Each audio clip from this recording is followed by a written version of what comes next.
All right, here we are again, Dan, after a really exciting week 6 of the Chicago Catholic League games, and we're here with our what we like to call our quick hits recap.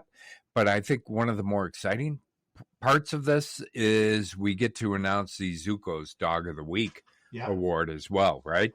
Yeah, a lot of good candidates this week, Joe. A lot of good candidates. Actually, you and I were talking today, Dan, and more candidates than we can probably talk about, right? I mean, some really good defensive efforts this week.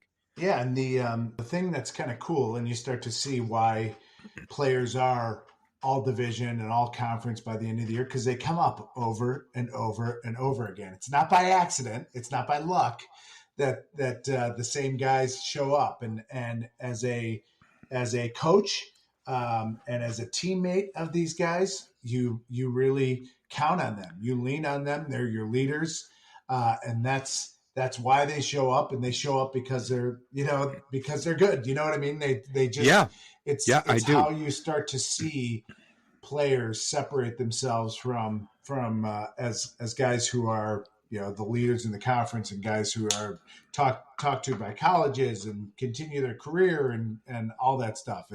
It's like I said, it doesn't happen by accident.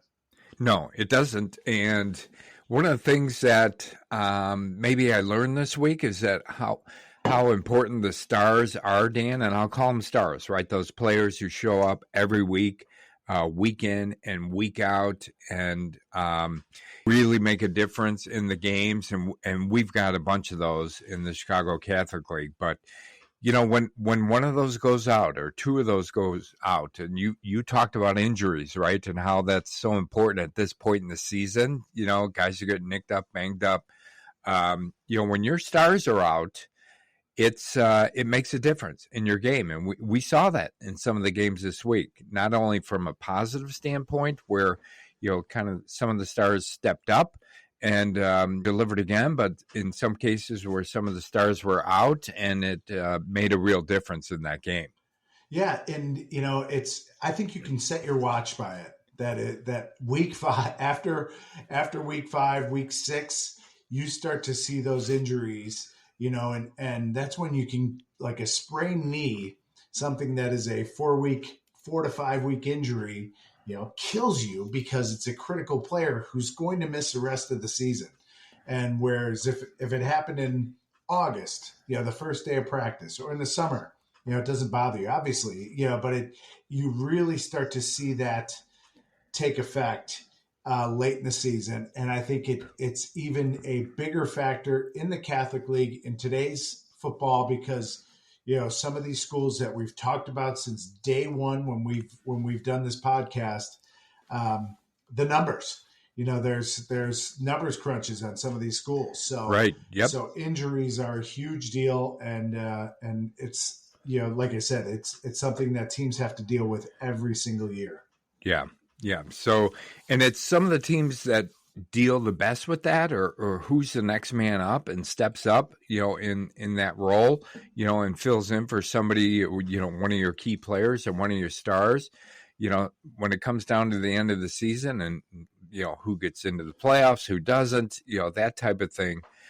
Sometimes it really is contingent on who is that player that's stepping up, for one of your key players or one of your stars, and filling in and making a difference. Yeah. And, in sports, a lot of times, you can't use injuries as an excuse. And I can remember as a coach saying, why not?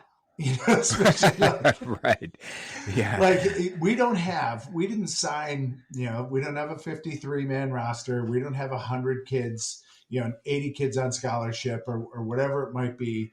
You are really limited, and it becomes a big deal where there are years that you and I and fans can't go back to and look at it. And if players talk about it years down the road, it sounds like whatever, but man, injuries, I'm guaranteed these coaches could go back to a given year when they didn't make the playoffs or early exits. And we're like, they'd say, here's who was out that week. A, B, right. C, D, and E, yep. And they look at it, and you can't use it as an excuse. Boy, it certainly feels like one, a reason. It could be a reason, but not an excuse. It definitely is a reason, Dan. Whether people accept it or not, fans or the school, um, that's another thing. But it's for sure a reason. And again, come back to a couple of games this week where some of those stars were out, and you see what happens as far as the outcome of the game and how the game goes. So it's definitely a reason, especially for coaches. But I'm not sure the fans and the schools kind of put up with that. Nobody cares. No one's gonna hold a tag day for you because because you're injured. Nobody cares. Nope, nobody cares. All right, so let's get into some of our quick hits and our recaps here, Dan. And let's start this week with the purple division. So we had inter-division games. Did I get that right? Nope. No, gosh darn it. Inter what? Intra? In division. All right. Someday I'll get that right, Dan. Although it changes. Intra's right. Intra. All right. We can move on. The only problem is this changes every week. Is right, Dan. Joe. So quick Google, and a little bit of guessing, but intra means within, happening within a single thing. Inter means between. What about inner? Yeah, that to me sounds right, but that could just be our hitting the head too many times. All right. Yeah. Intra. That's intra-division games. That's what intra-division. Yes. Beautiful. Purple. St. Viator and DePaul. So, after last week, DePaul really getting kind of blown out by Loyola. We were wondering what that was going to do to them, Dan. But, they turned it around quick this week. They win against St. Viator 39-23. Really impressive performance, on the offensive side of the ball. Nick Martinez, we haven't talked much about him. We mentioned him, but their running back for DePaul, he rushed for 140 yards, 3 touchdowns.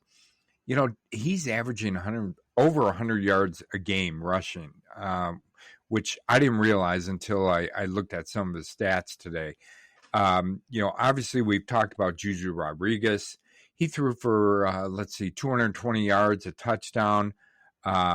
DePaul, they picked off 3 passes before this game was over. The interceptions were by Avery Bellis. I think he had 2. Another defensive back, Gianni Giunta, he also had 1. He also had 6 tackles. So, their defensive backs are playing really well. This was DePaul's 3rd straight victory on the road, Dan. So they are a good road team. And guess what? They went to 5-1, so that makes them playoff eligible. And I think I read today that that's 10 years, 9 or 10 years since they have been in the playoffs. But let's put that down to their defense, even though their offense showed up. But there's a couple players on their defense, Dan, that really step up week after week, and we love it. And we are going to recognize them. Here we go. Let's talk about it, Dan. Yeah, we talked about it. We kind of previewed this. Hold on. Wait for it. Where are you at, Zook? There he is. Yeah. Yeah, that's what I'm talking about. Yep. There he is. Just a reminder, Zuko's Dog of the Week. We pick a defense. This is a defensive award. Joe and I watch a lot of film. We talk to some of the coaches. We get some feedback from people, correspondence, to figure out who was great defensively and who played the most like a dog. We created the award based on my dog Zuko, Rhodesian Ridgeback. He is. When I play with him, I think to myself, this is how defensive players should play: relentless, focused, and they do not stop. So He's a So supreme defender, right, Dan? he really All is. right, he Yes, is. Yeah. bred to keep lions at bay, and Yes. yeah, he's a pro. Relentless is the word I think about, and so we get some of that. And Joe, we talked about it early on. We start to see some of these names over and over again, and I like to see guys jump off the video when I'm watching these games. I'm like, whoa! If someone makes me go, whoa, that's someone that gets on my radar. Really quick, and I'm going to lead with some of these guys who I might not have might not have stats for, but they jump off the video. Right. And a person like that is Tommy Thice. I don't know if it's Thies or Thice, but junior free safety at Fenwick. He knocks the crap out of you. All right. He Yeah, did we it love several it. times where I was like, whoa. It was like a scary movie where you jump back and like, oh my goodness. Fenwick as a whole will really hit you. But Tommy led the way there, and so he makes Dog Pound this week. I go first through our Dog Pound members. D lineman can dominate a game, and we really saw that in the Joliet Catholic Notre Dame game. Joliet Catholic with a 28-0 shutout. Rocco Powell for Joliet Catholic, defensive lineman, 2 sacks, and he jumped off the video as well, which isn't all that easy to do from a 1 technique or a 3 technique. He just dominated them up front. He was all over the place. His running mate, linebacker, Daniel Rouse, another guy that makes a lot of plays. He also had 2 sacks. So both those guys from JCA firmly in the Dog Pound. Joe, defensive back, Dean Kempf, with 2 picks in a loss. Remind me, Dean Kempf, for IC. Yep. Yeah, Dean Kempf, 2 interceptions in a loss. And then we had 2 guys. This is kind of a cool story. Twin brothers, Nick Arion and Vince Arion from Montini. Montini had played great defense all year. They've put it together the last 2 weeks on both sides of the ball. But Nick Arion had a sack in that game. His brother Vince had a big time stop at the 1 yard line. That gets both the Arion brothers in the Dog Pound. But Joe, nice. Our dog of the week, all right, is a former Dog Pound member. And like we said, we start to see these guys show up over and over and over again. Yep. And this guy, you can see when you watch the video, he's a flat out stud, right? He is a leader on that team. You could tell watching the games, he's a leader on the team. Definitely leads the defense, and he brings the stats with him every week. And that is Avery Bellis from DePaul Prep.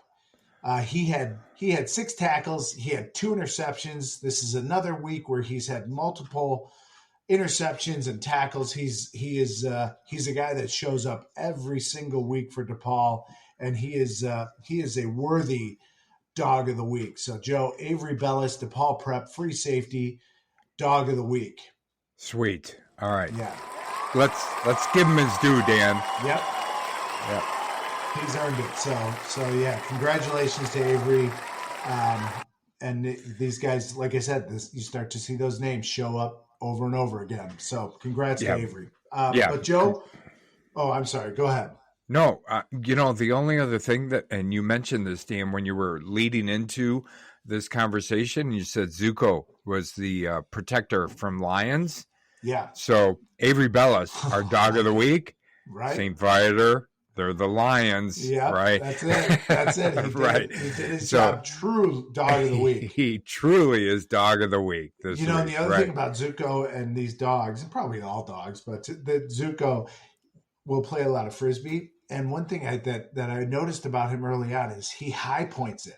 So when I throw it to him, he goes and gets it. He does not wait for it. He leaps in the air and goes and gets it. I'm like, that's what defensive backs should do. Yes. So Avery is a perfect choice this week for dog of the week. Yes. So let me perfect choice. I agree. Avery Bellis, congratulations. You're our dog of the week.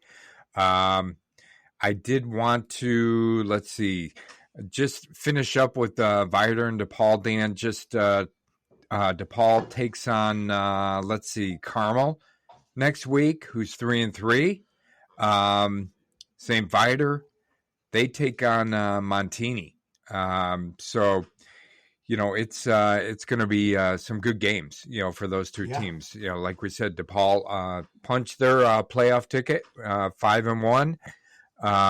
St. Vitus kind of the backs against the wall here, but um, they go to another team. That's going to be a big game, Dan. Vitus yeah, and Carmel, yeah, because both teams are scrambling a little bit right now. yeah. Well, Not there that might be two teams going opposite directions, right? Montini seems to be rising, after a tough loss to Fenwick a few weeks ago, and right. Vitus scuffling a little bit. So they've got to right the ship. Yep, Yeah. absolutely. All right, All so right. go on to your game, Dan, All right. and We'll stick in the blue. Yep. yeah, or We'll go in the purple. blue, Joe, or the purple. Thank you. Sorry. Yeah, In the purple division, Bennett 5-1 moves to 5-1 by defeating St. Pat's 49-30. So St. Pat's is now 2-4. Joe Ryan Kabaki, he had 450 yards of total offense by himself. that's amazing. 5 touchdowns. Amazing. Yeah. And along those lines where you start to see names pop up over and over again. Coach New told us in the summer, the Lukes, watch out for the Lukes, Doyle and Redgowski. Bennett was outstanding. Those guys, multiple touchdowns. Another long touchdown, 80-yard touchdown for Luke Doyle. He seems to have one of those every week. So Bennett's offense played very well. St. Pat's, Joe, they had their best offensive output of the season. And I think they found a formula that might work for them. It's not going to be always pretty. They're huge. They're Yeah, huge. they are big. They Yeah. leaned on their big guys up front. Yeah. Eli Valencia, Connor Malinak, Matt Downs, all St. Pat's linemen just paving the way for Jalen Miranda. And Bennett had a difficult time stopping their running game, for any sort of consistency. St. Pat's did get a touchdown pass from Colin Hay to Joe Costanzo in the third. Bennett pulled away in the fourth quarter. It was just big play after big play after big play. So the Bennett offense seems to be real, but we will find out, Joe, this next week as Bennett hosts another 5-1 team in Fenwick. So two teams looking to increase their or better their playoff seed, while St. Pat's they will host St. Lawrence, 5-1 St. Lawrence, looking to rebound after a tough loss this weekend. Yeah, and Marty Rogowski was back this week, right, Dan? Marty Rogowski, yeah, he was there as well. At least one touchdown. So it's again, those same names for Bennett keep popping up. They are getting a lot of productivity from their stars. Yep, your stars need to show up week to week, and Bennett's seem to be doing that. So that's good. And they punch your playoff ticket, right, Dan? Yeah, they do. So we've got some 5-win teams. Bennett will be first time since 2019, so I know they're excited about that. So, and Fenwick, I think missed last year as well, right, Joe? So they are a playoff team. So good for both of those schools as they both, like I said, look to better their playoff seeds in the weeks to come. Okay, all right, good, Dan. Let's go to the blue division, and the game here, maybe the biggest upset within the Chicago Catholic League for Week 6, and that was Brother Rice and Mount Carmel. Brother Rice pulls this out, Dan, 16-13. This was a bit of a defensive battle that may have had something to do with Jack Elliott, the outstanding quarterback for Mount Carmel, being out this game. Although they had a quarterback step in, that was I believe Emmett Dowling. He still threw for 2 touchdown passes. He relied on Quentin Burrell, their wide receiver, who's having an excellent season. But it just was not enough, Dan. But this game did come down to, the last couple seconds of the game. C.J. Gray, who had an outstanding game, he threw a 34-yard pass to Jovan Green. They were at the 19-yard line, and they trotted out their kicker, Brady Gomez, who within the last, really, as time was running out, he hits the game-winning field goal. So, Brother Rice pulls off a big win and an upset over Mount Carmel, 16-13. let's see if what else we got here. I'm trying to see. Oh, so Brother Rice, we were talking about them, Dan, that their backs were against the wall, right? A week or so ago, and now they're 3-3. So they've got a path here, obviously. So Brother Rice 3-3. They take on Notre Dame next week. A very winnable game for them. Mount Carmel 4-2. They are home against Joliet Catholic, which is going to be one of the games to watch in for this coming weekend in the Chicago Catholic League. Oh yeah, for sure, Joe. So sticking with the blue. Yep. Loyola moves to 4-2, defeating St. Ignatius, who falls to 3-3. They beat him 27-6. So Loyola's defense was dominating the entire game. Yeah. And offensively, they get a whole bunch of productivity from Drew McPherson and Ryan Fitzgerald. They defeat St. Ignatius within that blue division. St. Ignatius had difficulty sustaining anything as Loyola's D-line just would not let them get outside. We've talked about Ignatius being so effective on the perimeter. Loyola just would not let them get there and not let any big plays develop. So, it's funny. We talked early in the season about Loyola being early, having their backs against the wall. Now St. Ignatius moves into that category, right? They are backs against the wall category with a tough schedule remaining. They host 5-1 Marist next week, while Loyola hosts 3-3 Providence. So two really good games next week for these teams. Again, we're starting to get into some must-win territory for some of these. We'll see how many 4-win teams are eligible. I've got to think a bunch. And if there's going to be 4-win teams that are eligible, a bunch of them are going to come from the Catholic League because of the points that they'll get. Yeah, I would think so too. And, some of the things I've read, Dan, is that there could be as many as 10, 11, 12 4-win teams. Now, this would be across all the divisions. That or classes that might make the playoffs this year. So we'll see. But I would think the Catholic League is maybe in the driver's seat. So maybe you got to say, okay, let's get to 4 wins, right? Yeah. Yeah, I know. I read an article about the JCA games where they kind of felt like that 4-win mark was the threshold for them. Now I see them getting a lot more than 4, but they kind of felt like they punched their playoff ticket with their 4th win this weekend. So yeah. I would imagine that there's a bunch of teams feeling that way. But boy, that's a dice roll. That I would really, as a coach, feel more comfortable with 5. You never know what's going to happen in other schools, downstate, other areas. So get to 5 and don't worry about it. Yeah, exactly. All right, so we covered the blue division, Dan. Let's go to the green. And one of the games that I covered here was IC and St. Francis. St. Francis wins this game, Dan, 21-13. Another close game. They had St. Francis, their running back Tyvon Ransom, he was out. But we talked about next man up. And Tivius Caldwell, who's a sophomore running back for St. Francis, he stepped in and they did not miss a beat. He rushed for 141 yards on 27 attempts. He had the game-winning touchdown after a 12-play drive. After I see it pulled kind of within a point, they just marched the ball down the field, St. Francis, and punched it in with Caldwell. So he had an outstanding game. Brady Palmer on the other side for St. Francis. He also threw a pair of touchdown passes and finished, I think he was 17 of 26 for 264 yards. Zach Washington, the wide receiver, had a big game. Gavin Mahler, another wide receiver, had a big game. So, St. Francis seems to be putting it together here, Dan. And unfortunately, on the other side for IC, again, the problems continue for them, right?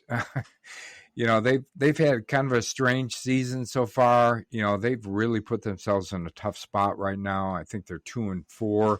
They're 0-2 in the green division. But for them to really secure a playoff spot, they've got to win out here. They're 2-4. They've got the talent. Wilbrick threw for over 130 yards. He ran for more.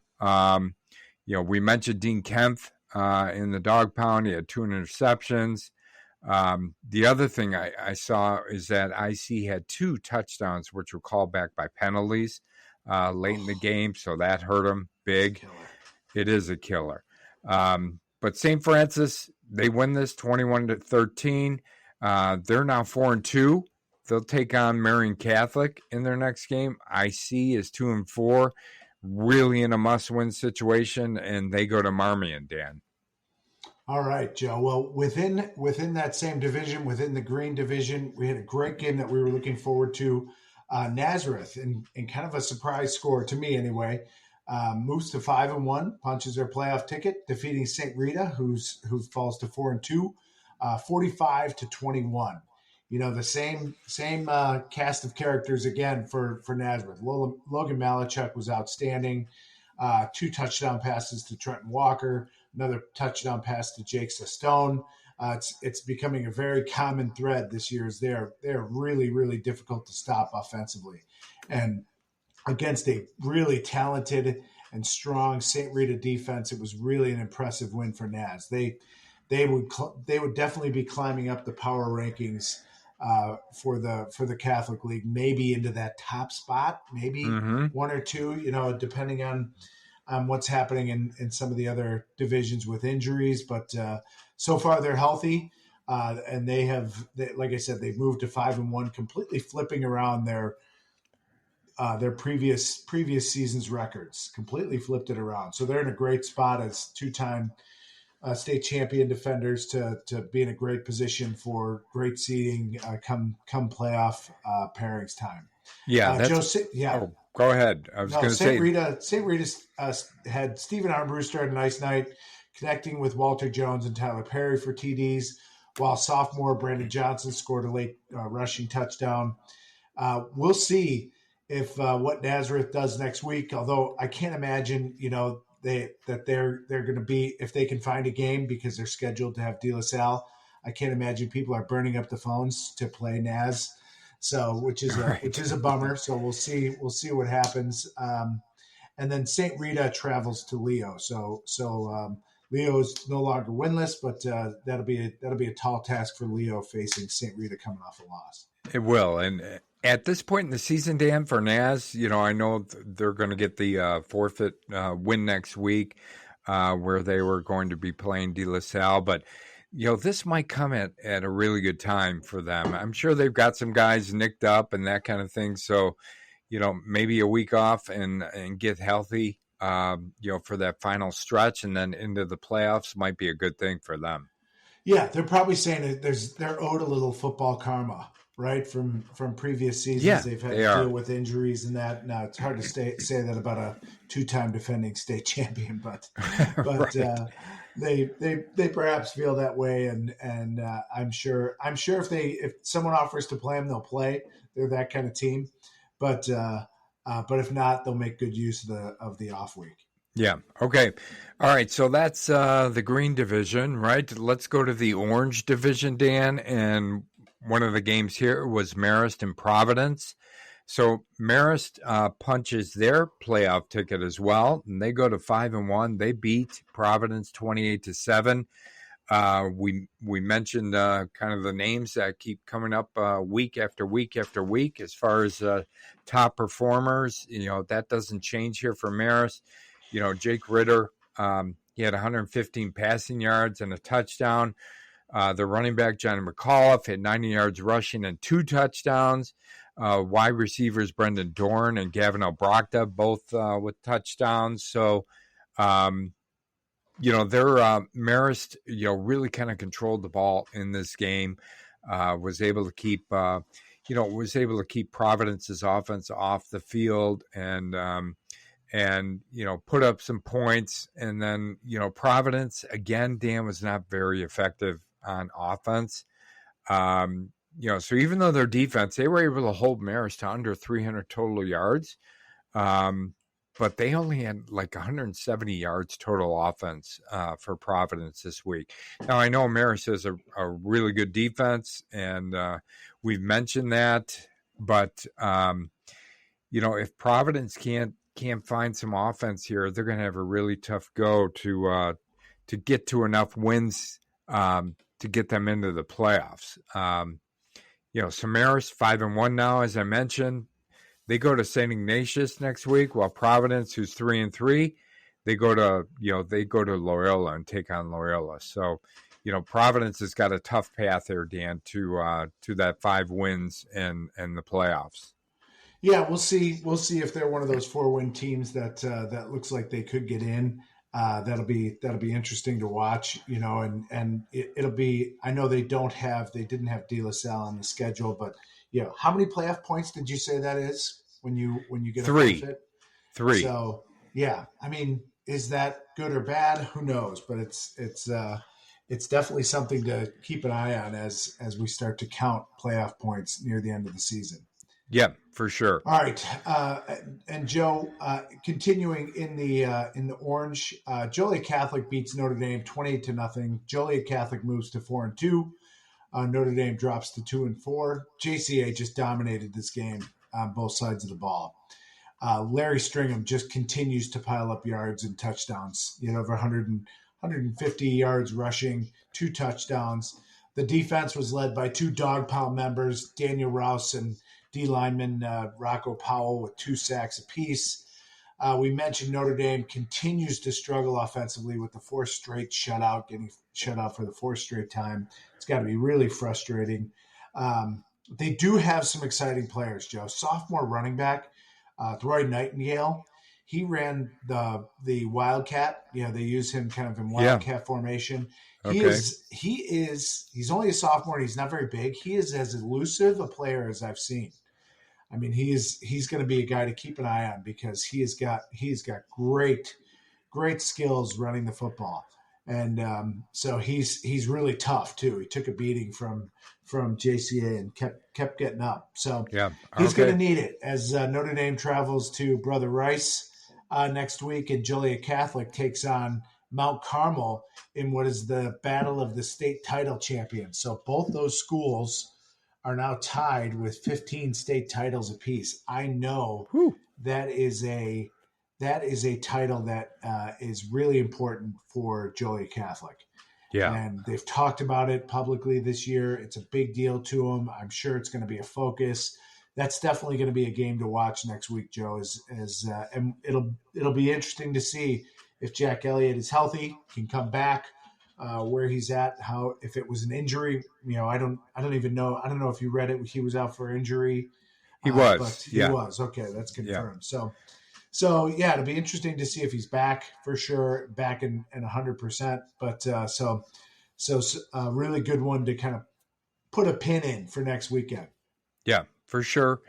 And so I wanted to cover the Red Division. Leo did play a game yesterday, Dan, on Saturday. They had originally scheduled De La Salle. Obviously, that game was forfeited. But Leo played the Noble Academy on Saturday, and they notched their first win of the season, 47-0, Dan, over the Noble Academy. We've talked about Leo, and we've watched some of their film and some of the players they've got on both sides of the ball, and they've got some talent, and they were really able to kind of put it together yesterday. I think they had 2 interceptions. They had a 90-yard punt return for a touchdown. So, some really positive things happening for Leo in their game on Saturday against the Noble Academy. But next week now, they're so Leo's 1-5. They get in the win category. That's good. Yep, which I love to see. But now they got to go play St. Rita. So next week, so we'll see how that goes. But good for Leo and getting a win here and getting in the win category. Yeah, congrats to Leo. Joe, I had a great game in the Red Division. So Marmion defeated Marian Catholic 21-7. Marmion moves to 4-2. Marian Catholic falls to 2-4. This was a great game out in Aurora. So, and after an early touchdown run by Kyle Scott of Marion Catholic, Marmion scored the last 3 touchdowns. And Joe, they've got a do-it-all player. We've talked about some of these do-it-all guys on some of these teams. I want to mention Brian Scales, who had a touchdown, plays great defense, never comes off the field. He's a guy that Coach Guerra mentioned during our interview in the summer, and he's really a fun player to watch. And they also got touchdowns from Henry Miller and Sean Dahlman. The offense has gotten a boost from freshman quarterback Roy Magana Jr. and Right. He's played pretty well. So it'll be interesting to see. They host 2 and 3 IC next week in what's a big game for both programs, and Marion Catholic hosts 4 and 2 St. Francis. So some big games for these Red Division teams next week as we move on to week 7. Yeah, for sure. And I'm going to be interested to watch that game next week, Dan. I think that's going to be really a good game.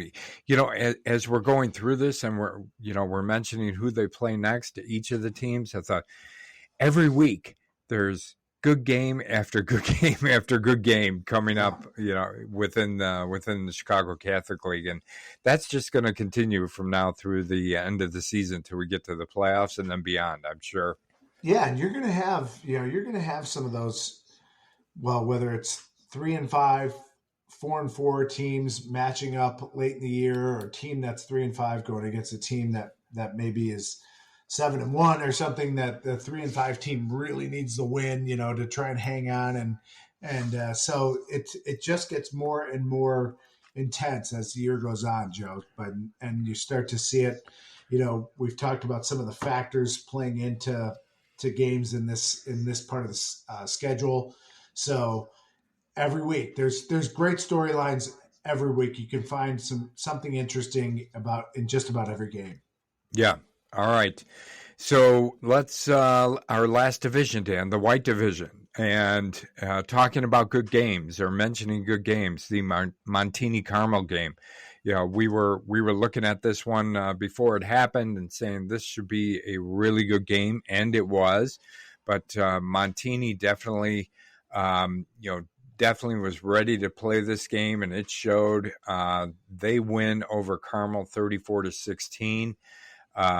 Israel Abrams. Oh, the other storyline on this was tale of the 2 sophomore quarterbacks.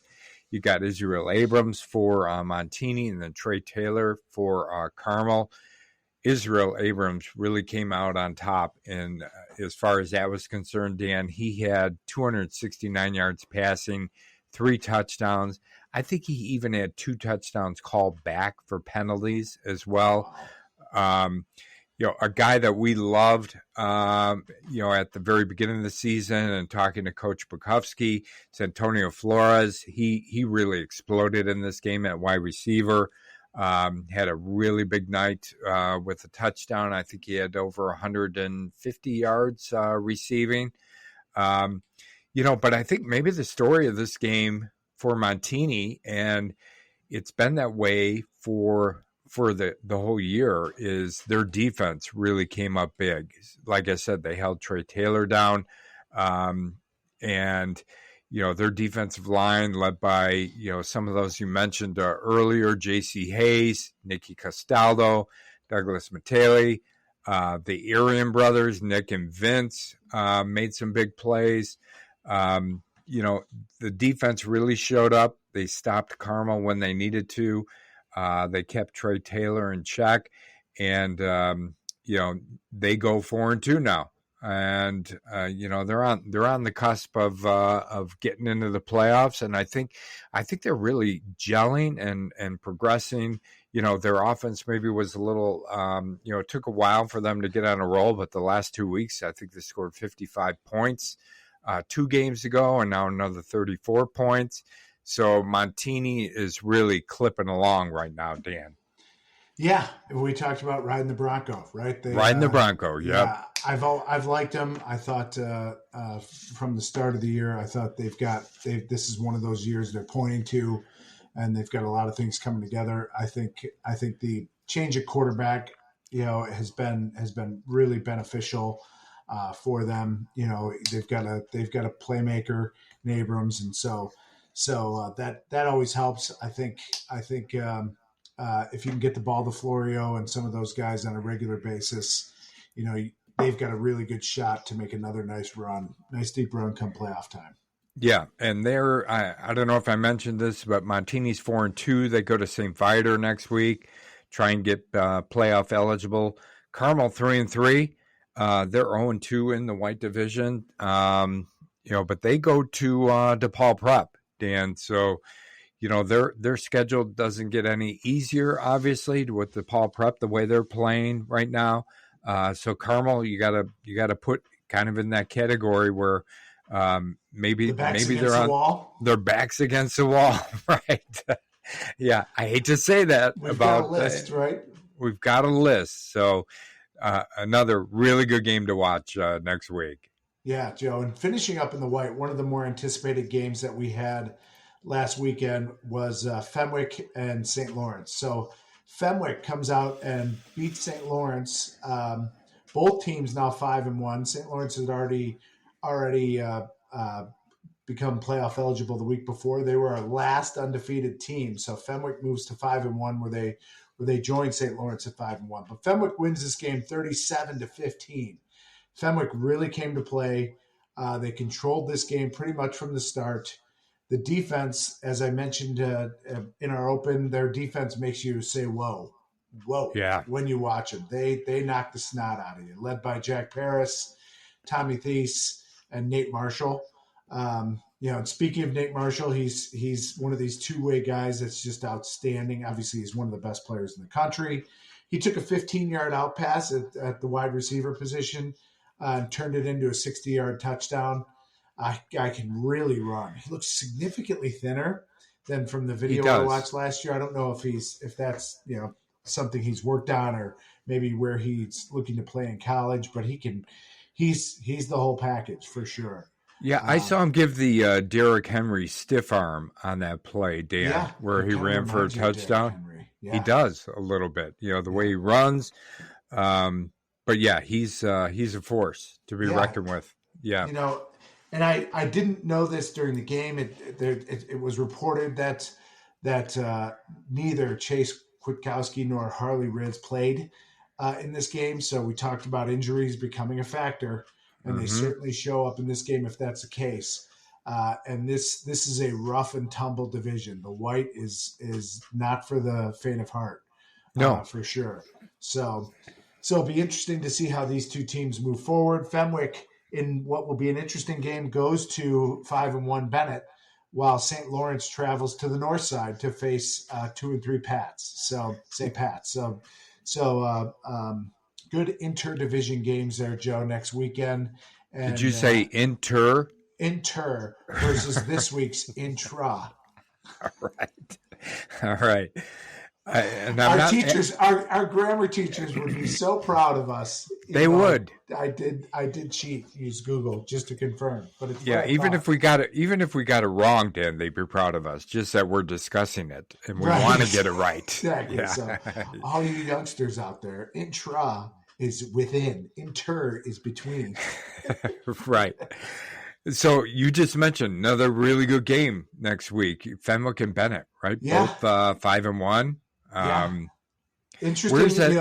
It's at Bennett's, and it'll be Bennett's high flying, offense, passing offense, versus the knockout artists of Fenwick, right, in the defensive backfield. So yeah. So that'll be one to watch.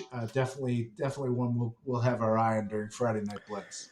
Yeah, and I'm looking forward to it, Dan. I'm also looking forward to our next episode where you and I go through all the upcoming games, and we tap into our prognosticus image or whatever you want to call it. Yeah, to help us with that. He's the literally a spirit. spirit animal, or That's whatever true. he is Spirit. for you. Yes. Yes, he is a spirit animal. Yeah. Even if he does talk like an old Italian guy. Right. But we will have that episode coming up this week. That will be coming out on Thursday morning, so make sure you look for that. And then all these great games we've been talking about, we'll be covering them next week or on Friday for the Friday Night Blitz. So we've got an exciting week coming up, Dan, for us and for all of our listeners. So, stay tuned. Do you think your prognosticus spirit might make an appearance this season? He might. Is he shy, or would he come on the podcast? He's not shy at all. He's not shy at all. Is he obnoxious? He's obnoxious a bit. Yeah. And he doesn't like anybody. That's the problem. He doesn't like anybody. He doesn't like me, Yeah. I just have to continue to call upon him in my mind and, conjure him up. But the first thing he says is, "What the hell do you want?" I'm so glad that's the one you got, and I got the one that just makes screeches and clicks, taps. Right. Although there's a little bit of I've got to like chart his taps. Like, it's almost like Morse code, But boy, that sounds much more pleasant than what you have to deal with. Yeah, it's a little. He causes a little anxiety for me, Dan. So, sure. I like try and Italians in our life do. It is sparingly. I call upon him, and I got my fingers crossed that he's not going to be this crotchety old Italian guy, but most of the time he is. Yeah. But I'll talk to him. I'll see if he'll make an appearance. And okay. I'll let you know. Okay. Yeah, maybe the last week he can pick a game or two. Yeah, maybe as we go into the playoffs or something, or the last week of the regular season, something like that. Sure. Yeah. All right, Dan. So, one more time, who's our dog of the week, Dan? Joe, the dog of the week. So well deserved. Avery Bellis from DePaul Prep, 2 interceptions, 6 solos. Had a great game. He's been working his way up. He's been scratching at the edge of the pound. Yes. For the past few weeks, he's scratching and pounding it. It's just kind of the kind of guy he is. He wanted that he wanted to be the top dog, and so Avery Bellis, DePaul Prep, Zuko's dog of the week. Congratulations, Avery Bellis, and so thank you everybody for listening and tuning in. Make sure you continue to do that. Make sure you like and follow and subscribe wherever you're listening from. Also, feel free to reach out to us, leave comments or send us an email. varsityvoices312@gmail.com. We'd always love to hear from you. Consider weighing in on Friday Night Blitz and being an audience member or being a guest and being a correspondent. We'd love to hear from you there too. But most of all, thank you for listening, and we will talk to you soon.